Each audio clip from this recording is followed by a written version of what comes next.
Hey guys, it's Thomas John here, and I have another YouTube video for you. Make sure you go down below and subscribe.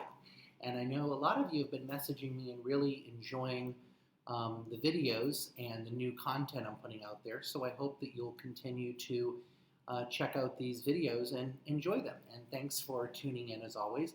And like I said, you can go down below and subscribe to the Thomas John channel. And if you subscribe, you'll actually get updated every time I have a new video out. So today I want to talk to you about clairvoyance. And I want to talk to you about this because clairvoyance is a term that we use in the psychic medium world that we throw out there. And I want to kind of define it for you and give you a little bit of information about what clairvoyance actually is. So clairvoyance is actually a term that we use to describe when spiritual energy and spiritual information from our angels, our guides, our loved ones, and our spirit guides, our ascended masters, communicate with us spiritually through senses. It's actually through our sixth sense, but that they are very similar to our physical senses. And clairvoyance is a way that we can receive and perceive spiritual information. And what it is our guides and angels and loved ones actually choosing to give us a clairvoyant experience to communicate some sort of information, whether it be a warning, whether it be some sort of insight, whether it be some sort of guidance. But that's basically what clairvoyance is. And it's important for us to recognize and understand clairvoyance because it is one of the prime ways that our guides and angels and loved ones can actually communicate with us. So of course we want to, as much as possible, be aware of it so that then we can understand what that information is, and we know what that information is, and that way when we are receiving this information, we can use this information for our highest good. And of course, the more you practice with clairvoyance and understand clairvoyance, the more you can utilize it in your daily life, okay? One of the things that I want to tell you is this is going to be a very basic video on clairvoyance, but what I'm going to do is over the next coming months, I'm hoping that I'm going to add more videos where I really unpack each type of clairvoyance a little bit more. But in this video, I'm just going to really kind of summarize clairvoyance so you can understand it and kind of familiarize yourself with it. And then we'll do another video in the future, some more videos in the future where I'll actually share a lot more information about things, okay? And I'll give you a little bit more details about it. So, but I just want you to know when I'm describing these things, these clairvoyant experiences, that these are ways that our guides and angels and spirit guides and loved ones can communicate with us. And it's very important that you know that and not just discredit it as or discount it as just some sort of, information that kind of is coming to you. This is really a place where it's very sacred and your guides and angels and loved ones are communicating with you. So there are four basic types of clairvoyance. Clairvoyance is actually an umbrella term that we use to describe all of them. And so there's clairsentience, clairaudience, claircognizance, and there is also clairvoyance. So clairvoyance is this general term that we use. And it's also a specific type of clairvoyance. I know that's a little bit confusing, but a clairvoyant experience is the umbrella under which all these happen. And clairvoyance can also mean clairseeing. So there's four types of clairvoyance types. There's four types of the clairs, as we call them, okay? Clairsentience, like I said, clairaudience, clairvoyance, and claircognizance, okay? So I'm going to go over the type of people that are prone to each type of clair, and I'm going to go over examples of these clairs. And I'm also going to give you a tip for how to practice each clair, okay? Remember that these clairs, as we want to call them, really do work together. So the more that you understand and utilize all of them, the more comprehensive understanding you're going to have and the more deeper spiritual connection you're going to have with your guides and angels. So it is really important that you understand all 4 of the clairs, and really, as much as possible, try to work with them all. Most mediums and psychics and healers and things like that have developed all the clairs. So the clairs are just super, super important. So let's start with clairsentience. I want to also let you know a little fun fact also. There is also some other clairs that we're not going to talk about in this video. Maybe we'll do another video about those. So that would include, for example, clear smell, okay, which is frequently called clairolfactions or clairolfaction, or I've even heard it called clairalience. And also clear taste, which is clairgustance. Those are much rarer, so we're not going to talk about those as much today, but they are clairs, and they are pretty fun to experiment and play with, but we'll talk about that another time. Clairsentience is clairsentience is clear feeling. It is psychic feeling, and we're going to talk about the types of people that are prone to this. Now, I want to say everybody can open up to all these clairs, but for some people, these clairs or these types of clairs may be very, you just may be more prone to it. So that's something that you're going to want to think about. So clairsentience is clear feeling. So people that tend to be very sensitive tend to be clairsentient. So for example, if you're somebody that is very emotional by nature, if you are somebody that watches the news a lot, and when you watch the news you get very sensitive to some of the stories, if you are somebody that has a wide range of emotions, these would all be people that are probably more prone to clairsentience, okay? Examples of clairsentience can mean feeling physical sensations, feeling emotional sensations, empathy. So for example, you walk into a room and all of a sudden you feel sort of a sadness come over you. And you don't know what's going on, but your friend's there, and it turns out your friend is having a bad day, so you are feeling her energy, okay? Sometimes when we are working mediumistically, when I'm working with someone mediumistically, I sometimes will get a sense or a sensation. I might feel how the person passed. I might get a pain in my head or a pain in my chest. That is a form of clairsentience. Maybe as somebody's telling you a story, you really feel like you're pulled into the story, and you can actually emotionally feel what's going on for this person. That's a form of empathy, and that would be clairsentience, okay? So those are just some of the examples of clairsentience, but again, it's feeling energetically, feeling emotionally, feeling physically, okay? How to practice that, okay? How to practice that. So one thing that you could do, here's a tip for there's so many ways, and when I do the longer videos, I'm going to do a video on each clair that I'm going to make about 10 to 20 minutes long, so there'll be a lot of information. I'll put more ways to practice, but in the meantime, great thing to do for to practice clairsentience is to start to get those emotions and get that energy flowing through you. So one thing you could do, for example, is when someone calls you on the phone, let's say you've got a missed call from somebody. Next missed call you get from somebody, your friend, your family member, before you call them, try to feel into their energy a little bit. Try to sense their energy a little bit. What are they feeling? What are they going through? Another thing you could do is if there's somebody that you check in with a lot, but maybe you don't check with them during the day. So for example, your children or your husband or your girlfriend or your boyfriend or your best friend. Maybe what you could do is before they tell you about their day, kind of meditate a little bit and see if you're feeling or sensing anything about their day before you even hear anything more about it, and that would be another thing. Another thing you could do is start to get feelings from things. One thing I love to do is play with color. So one thing you might want to do is buy some shirts or buy some sweaters in different colors. Red, orange, purple, yellow, magenta. colors that you normally don't wear, and put them on. And when you put them on, see how you feel in them during the day. How does that color change your energy, and what do you feel energetically from that color? That'd be a great way to start to get that clairsentience going.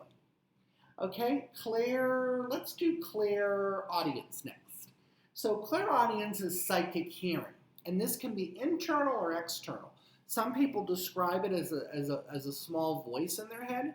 Some people describe it as an external voice. Some people can think of it as more of a thought form voice.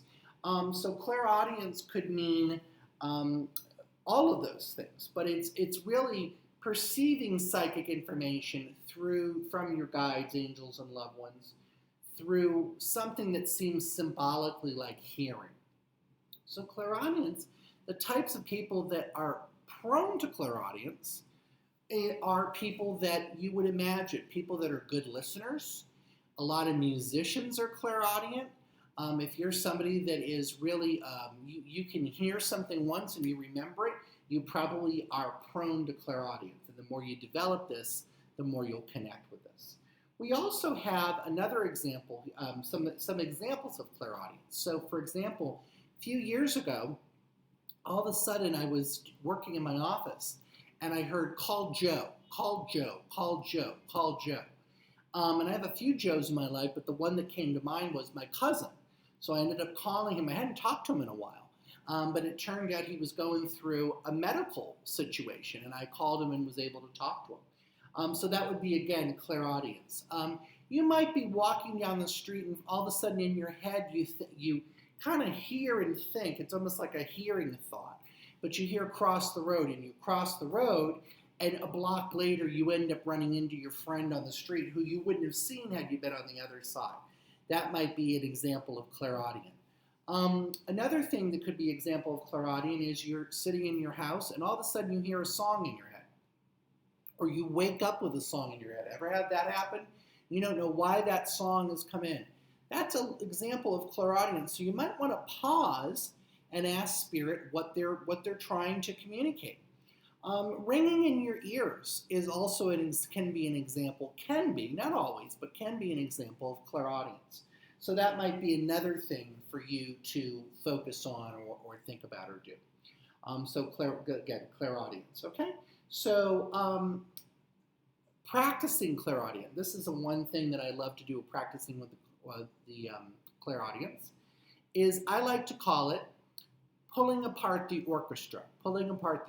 So a great way to practice clairaudience, turn on a song, doesn't even have to be orchestra music, but turn on a song, your favorite song, and listen to it and try to pull apart all the different instruments, all the different sounds, all the different vibrations, all the different instruments that are playing there. See if you can get them in your mind. See if you can listen differently. It's a great way to practice clairaudience. Clairvoyance, okay? So let's do clairvoyance. Clairvoyance in this sense, I'm going to have a little sip of water, clairvoyance in this sense means psychic seeing. So psychic seeing is when you see either externally or in your mind's eye, okay, in your third eye. It's interesting, a lot of people think that your third eye is where all your intuition comes from. That is the chakra that clairvoyance comes from, but that's not the chakra that actually is fully responsible for your other, like clairsentience or claircognizance. So for example, claircognizance comes in a lot through the crown chakra. Clairsentience, which is the feeling, comes through your lower three chakras mostly, okay? Clairaudience, throat chakra. A lot of people don't know that. So with clairvoyance with the third eye, okay, that can mean seeing in your mind. That can mean seeing externally. Types of people that are more prone to clairvoyance, those are going to be your visual learners. Those are going to be your artists. Those are going to be your people that have to see things. So if that's somebody like you, if you're an interior decorator, if you're great with graphic designing, drawing, then you probably are more clairvoyant. Examples of clairvoyance: having dreams, okay? seeing something in your mind's eye before you go somewhere. Have you ever gone somewhere and thought, I've been here before, but you haven't been there before? It's probably just your mind's eye showing you that information. Have you ever seen a picture in your head of something happen before it happens? Okay. Also, sometimes with when seeing auras, that can also be a form of clairvoyance. Okay. So those are different forms of clairvoyance and way to practice clairvoyance. Okay, great. So let's practice clairvoyance. So I'll give you 2 to practice clairvoyance. So the next time you're going to be meeting somebody new, let's say a new person at work, a new doctor, a new friend. Let's say you're going on a blind date with somebody. Let's say you got a work meeting with, a new person who's moved in the office. Next time you know somebody's first name before you meet them, see if you can get a visual of them before you meet them. Another one that I love to do is try to get an image connected with something that would be a little bit unusual. So for example, try to visualize what color you think a person is. So for example, your mom. What color comes in your mind for her? What color is your dad? Again, we're not talking about the clothes they wear or their skin color or something. We're talking about energetically. So try to visualize them. Another fun thing to do with people you know is come up with a symbol of them in your head. So what would be your symbol for your boss? Just one symbol. What would be a symbol for your boyfriend? So come up with a symbol in your mind. And you can be creative with this. You can have fun with this. Remember, one of the things is practicing, okay? Even if it seems a little bit like you're creating it in your mind, that's the first step to developing this clairvoyance, clairaudience, clairsentience a little bit deeper.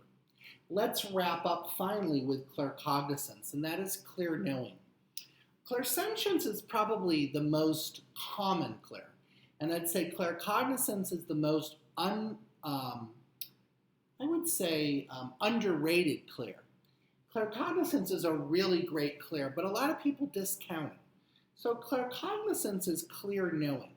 That's when you get a sense of knowingness about something before it happens. So claircognizance, types of people that are prone to claircognizance, those are going to be your analytical people, your science people, your people that are very thought-based, okay?